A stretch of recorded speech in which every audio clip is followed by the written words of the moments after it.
ধেয়ে আসছে কালবৈশাখী ঝড়, রয়েছে অনেক প্রাণহানির আশঙ্কা। তাহলে এবার ঈদের আবহাওয়া কেমন থাকবে? এবার সারা দেশের ওপর দিয়ে শক্তিশালী কালবৈশাখী ঝড়, তীব্র বজ্রপাত ও শিলাবৃষ্টি অতিক্রমের আশঙ্কা করা হচ্ছে।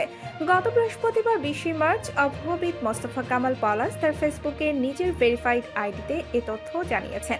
ফেসবুক পোস্টে তিনি লেখেন, গণমাধ্যম কর্মী ও সরকারের কৃষি উপদেষ্টার দৃষ্টি আকর্ষণ করছি, 22 ও 23 মার্চ পুরো দেশের ওপর দিয়ে শক্তিশালী কালবৈশাখী ঝড়, তীব্র বজ্রপাত ও শিলাবৃষ্টি অতিক্রমের প্রবল আশঙ্কা করা যাচ্ছে।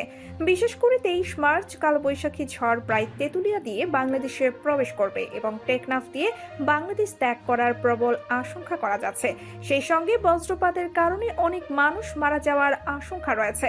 তিনি আরও লেখেন, সংবাদে দেখা যাচ্ছে যে উত্তরবঙ্গের বিভিন্ন জেলায় আলু চাষিরা হিমাগারে আলু প্রবেশ করা নিয়ে ব্যাপক সমস্যার মধ্যে রয়েছেন। আলু ভর্তি যে ট্রাকগুলো বিভিন্ন কোল্ড স্টোরেজের সামনে অপেক্ষারত, সেসব আলু ব্যাপক ক্ষতিগ্রস্ত হবে যদি কালবৈশাখী ঝড়ের কারণে ভিজে যায়। তাহলে এসব আলু পুরোপুরি পচে যাবে।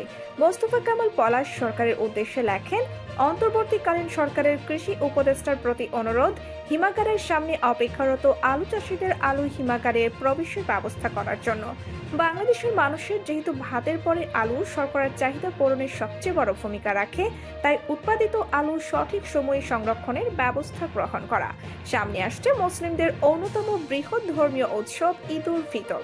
তাহলে এবার ঈদে আবহাওয়া কেমন থাকবে? ঈদের ছুটিতে কয়েকদিন আগে থেকে বাড়ি ফিরবেন অনেক মানুষ।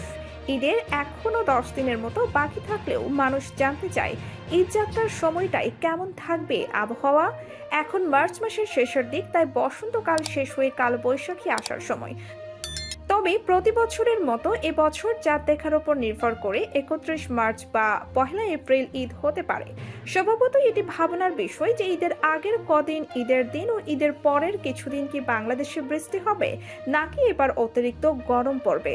আবহাওয়াবিদ আফরোজা সুলতানা জানান, 23 মার্চের পর থেকে গরম পড়বে। এর কয়েকদিনের মাঝে তাপমাত্রা বেড়ে যাবে। ঈদের দিনও বেশ গরম পড়ার সম্ভাবনা রয়েছে। এ সময় তাপমাত্রা 35 থেকে 37 ডিগ্রি সেলসিয়াসের মাঝে থাকবে। আর যেদিন বৃষ্টি হবে তখনও তাপমাত্রা তেমন না বাড়লেও গরমের অনুভূতি থাকবে। তিনি আরও জানান, কালবৈশাখীর চরিত্রই এমন, এ সময় এরকম বৃষ্টি, গরম হয়, হুট করে ঝড় হয়। কালবৈশাখী আঘাত হানার কতক্ষণ আগে পূর্বাভাস দেওয়া সম্ভব জানতে চাইলে তিনি বলেন, কালবৈশাখী ফর্ম হওয়ার 30 মিনিট আগে এটা আমরা ভালো বলতে পারি। এটা একটি বিচ্ছিন্ন বৃষ্টি বলয়, পরিষ্কার আকাশে হঠাৎ করে মেঘ, কালবৈশাখীর মতো দমকা হাওয়া এবং 5 বা 10 মিনিট বজ্রপাত সহ বৃষ্টি হতে পারে। এরপর আবহাওয়া পরিষ্কার হয়ে যাবে। সম্মানিত দর্শক, এবার ঈদে আবহাওয়া কেমন থাকবে? সামনে আসছে কালবৈশাখী ঝড়, এ নিয়ে আপনাদের কি মতামত অবশ্যই আমাদের কমেন্ট করে জানাবেন।